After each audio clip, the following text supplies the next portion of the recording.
Assalamualaikum, kembali lagi bersama saya Galih Setiawan dari Joyo Alkes. Hari ini kita akan ngobrolin tentang sebelum melakukan digital marketing, skill apa yang harus dimiliki atau persiapan apa yang harus dilakukan sebelum melakukan pemasaran atau marketing.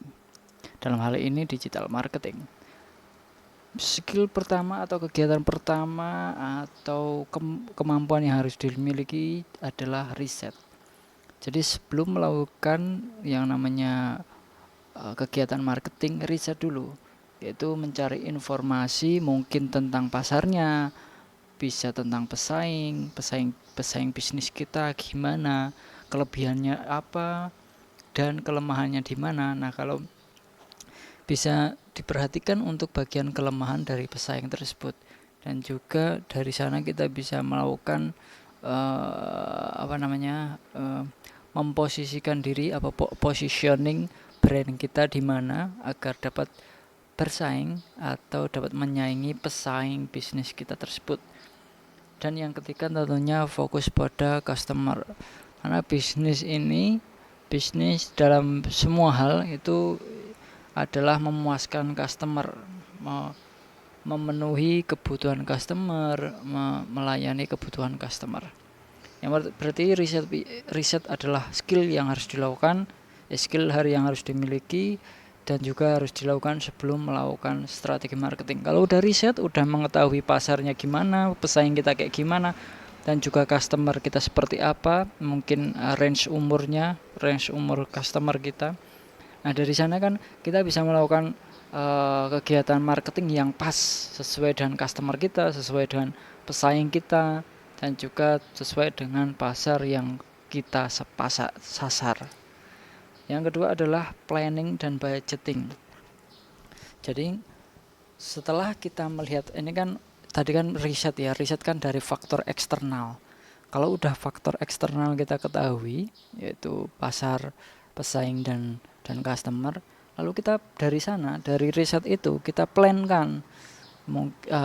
Umpamanya target pasar kita untuk anak kecil ya, umpamanya umur balita lah, mungkin balita, berarti plan digital marketing kita sasarannya adalah untuk produk balita adalah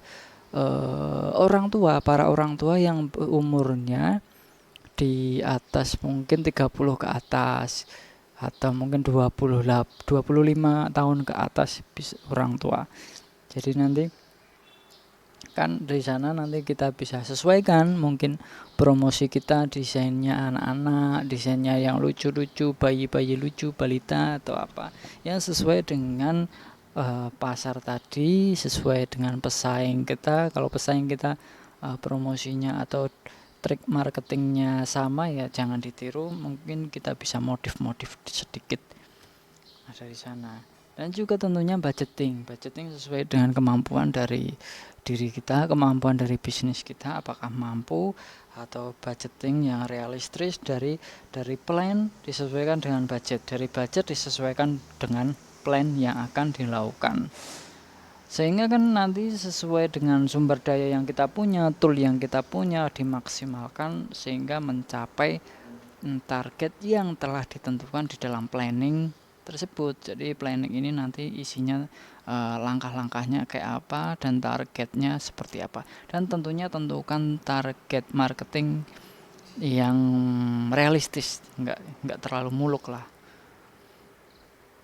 Dan selanjutnya adalah menjalankan lah. Kalau udah planning dan budgeting, plannya udah jelas, target marketingnya udah jelas, saatnya menjalankan. Nah, menjalankan proses marketing ini tentunya banyak skill yang harus kita kuasai ya. Ada beberapa, yaitu mungkin bisa pertama dalam teknis ya, karena kan ini eksekusi, faktor proses eksekusinya uh, dari proses marketing. Eksekusinya tentunya melibatkan digital desain ya, graphic design, video marketing, video design. Habis itu kalau kalau konten promosi atau konten marketingnya udah dibuat, lalu kita memikirkan memasarkan, mengiklankan konten tersebut. Jadi skill-skill yang dibutuhkan pada untuk eksekusi dari strategi yang telah dibuat, yakni paid ads, yaitu kemampuan untuk ngiklan ya, karena kan nggak semua orang bisa ngiklan, jadi dipelajari dulu bagaimana cara ngiklannya baik biar ngiklannya lebih optimal, lebih tepat sasaran, caranya gimana itu. Dan juga tentunya kemampuan analisa. Nah, kalau udah ngecek dari riset ya, risetnya kayak gimana, plannya seperti apa, sesuai dengan budgetnya seperti apa, dicocokkan dengan graphic designer kita, dan nantinya kan menghasilkan konten yang sesuai dengan bisnis kita, tapi juga dapat menyasar target pasar yang telah kita tentukan.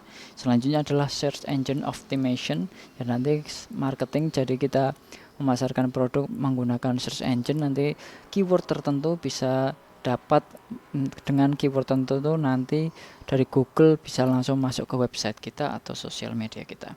Lalu selanjutnya juga email marketing, mungkin bisa di WA email kepada klien-klien yang suitable dengan bisnis yang kita tawarkan, produk yang kita tawarkan. Copywriting, tentunya konten membutuhkan teks, caption dan juga kata-kata promosi yang menarik ya, sehingga copywriting atau kemampuan menulis juga dibutuhkan untuk melakukan strategi marketing atau strategi pemasaran.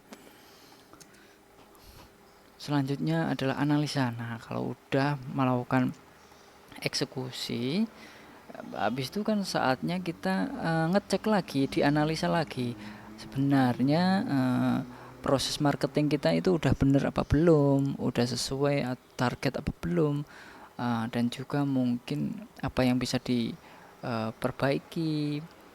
Kalau mau diperbaiki caranya gimana, kalau bagus bagaimana cara mempertahankan strategi marketing yang telah kita tentukan sebelumnya. Nah, dan yang terakhir adalah tingkatkan dan perbaiki. Kalau masih jelek proses marketing, nggak menghasilkan sales yang optimal, ya berarti kita perbaiki. Kalau udah bagus, ya berarti nanti harus terus kita tingkatkan agar menjangkau pasar yang lebih besar. Oke, gitu aja. Terima kasih. Sampai jumpa. Assalamualaikum.